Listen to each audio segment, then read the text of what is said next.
Welcome, it's Honey for YouTube channel here. Katundu wa Cashgate sanagulitsidwebe mpaka pano ndipo wina wayamba kuwola. Mwezi wa January mu chaka cha 2022, Boma la Malawi kudzera ku office ya Directorate of Public Prosecutions DPP linalengeza kuti Katundu yemwe linalanda kwa anthu omwe anapezeka olakwa pa mlandu yakuba ndalama za Boma mu njira ija ya Cashgate amugulitsa pa auction. Malingana ndi a Steve Kayuni womwe ndi mkulu woyimira milandu ya Boma anati Katunduyu ndi wa ndalama zokwana 1.4 billion kwacha. Katunduyu ndi yemwe analengezedwa kuti agulitsidwa mu njira ya auction ndi anthu monga a Oswald Lutepo, a Teresa Senzani womwe anamwalira m'mbuyomo komanso a Leonard Kalonga.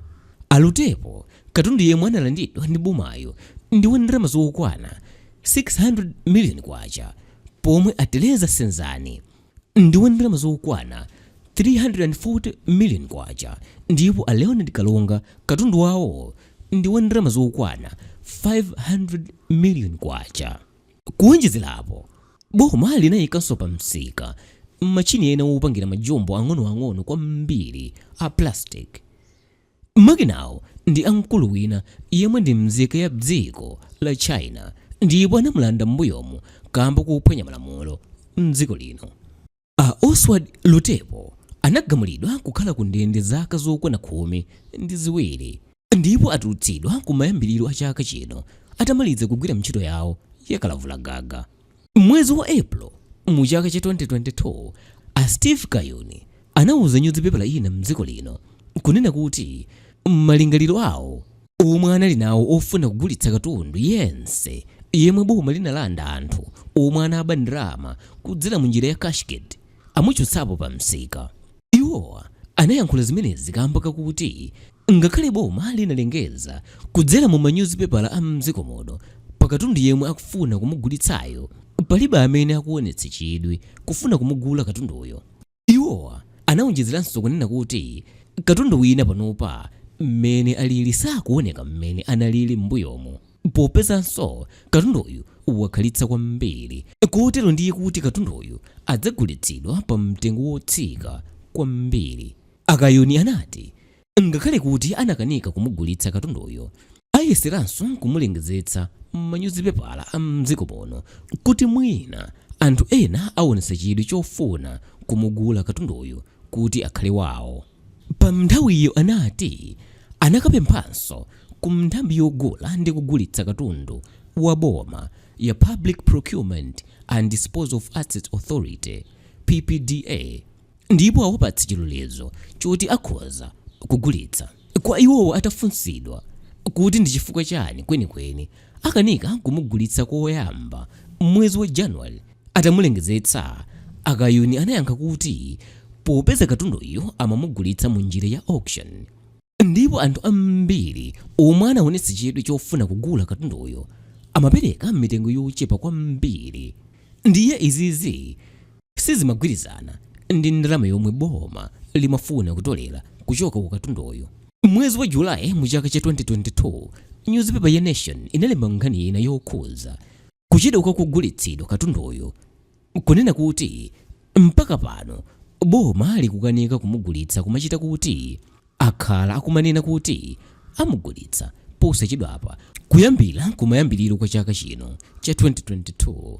Malingana ndi newspaperayo akuti Boma likuluza ndalama zambiri posamalira katunduyo kuti mwina adzionekabe mosopano, koma ngakhale zili choncho katundu wina monga galimoto ndiye kuti mtengo wake unatsika ndipo sangagulitse mmene ankagulitsira zaka za m'mbuyomo. Komatu mlangizi wa Boma pa nkhani ya malamulo athabwe chakaka Nyirenda pamodzi ndi amzawo omwe amayimira Boma pa milandu a Steve Kayuni anayikira kumbuyo zakuchedwako kunena kuti panopa sapanganso ngati zakale zogulitsa mu njira ija ya auction. Iwowa akuti cholinga chawo ndi chakuti apeze ndalama zokwana 1.4 billion kwacha pa katunduyo, ndiye kumuyika mu njira ya auction kudzapangisa kuti apeze ndalama yochepa poti anthu ena adzapereka mitengo yolira. Mndandanda wa Katunduyu uli motere. Pakatunduyo pali nyumba ya Teresa Senzani, omwe anali mlembi wamkulu mu unduna woona zokopa alendo, ndipo anavumira ndi kugamulidwa kukhala ku ndende ataba ndalama zokwana 65 million kwacha. Iwowa anapereka nyumba yawo yomwe ili ku area 47 mu mzinda wa Lilongwe, yomwe ndi ndalama zokwana 340 million kwacha. Katundu wina ndi wa Oswald Lutepo, omwe anali munthu wochita malonda.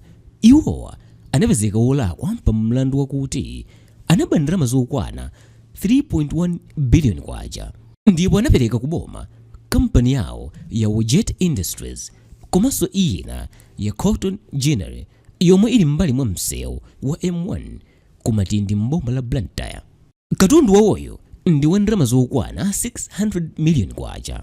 Malingana ndi zikalata za ofufuza zakalandidwe ka Katunduyu zikuonetsa kuti Boma linapezanso ndalama zokwana 63 million kwacha kuchoka kwa Senzani komanso galimoto kuchoka kwa Victor Sithole.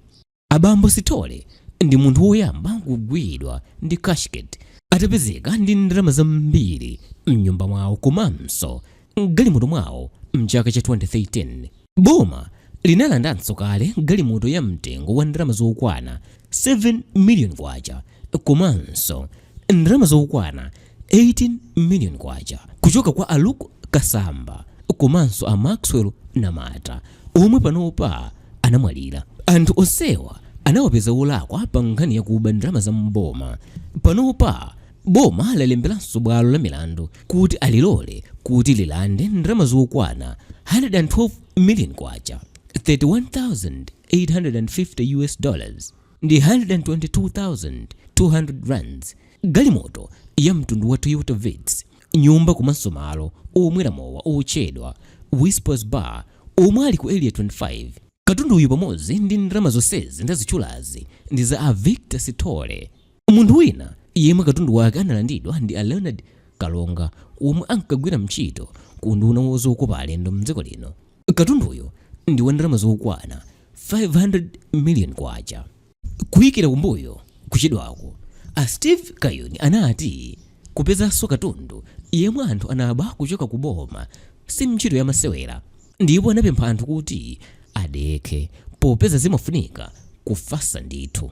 Malingana ndi mkuluyu akuti ngati njira yotenganso katundu wa Boma ingapangidwe mofasa komanso motsata ndondomeko, ndiye kuti Boma likhoza kupeza ndalama zambiri monga mmene zimayenera kukhalira.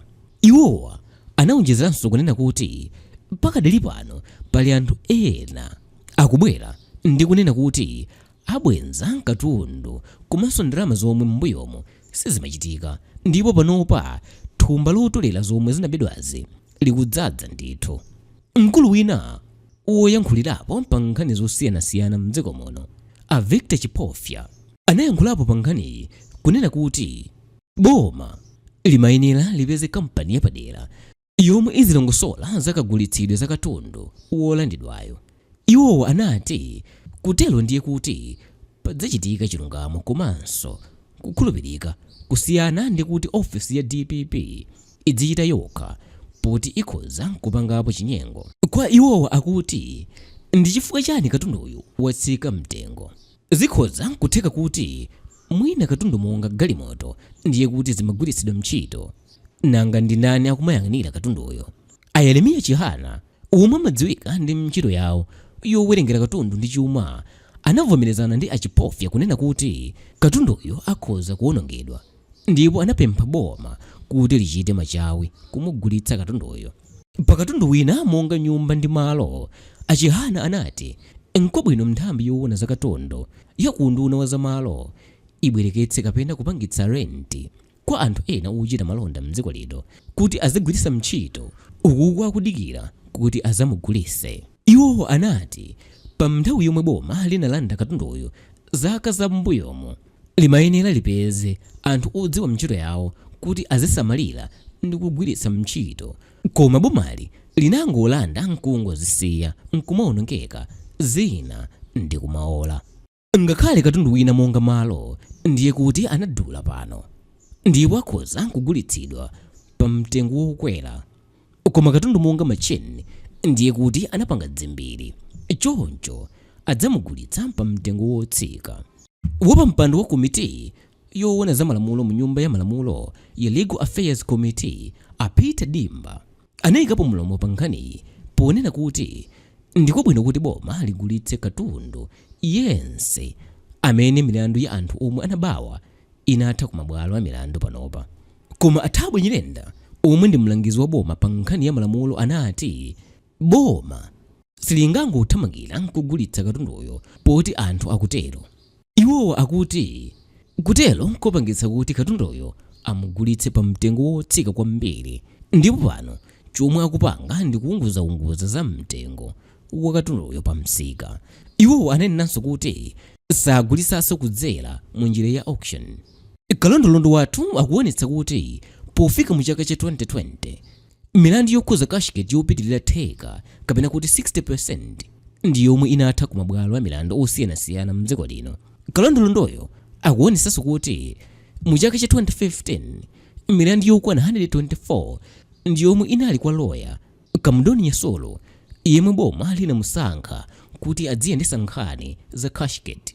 Iyeyu ankagwira limodzi ntchito ndi nthambi ya Anti-Corruption Bureau ACB. Mwa anthu ozengedwawa oganiziridwa okwana 94 ndi omwe analipo, ndipo anthu okwana makumi anayi 40 anapezeka olakwa, ndipo ena 19 milandu yawo inatsala pang'ono kutha ku mabwalowa.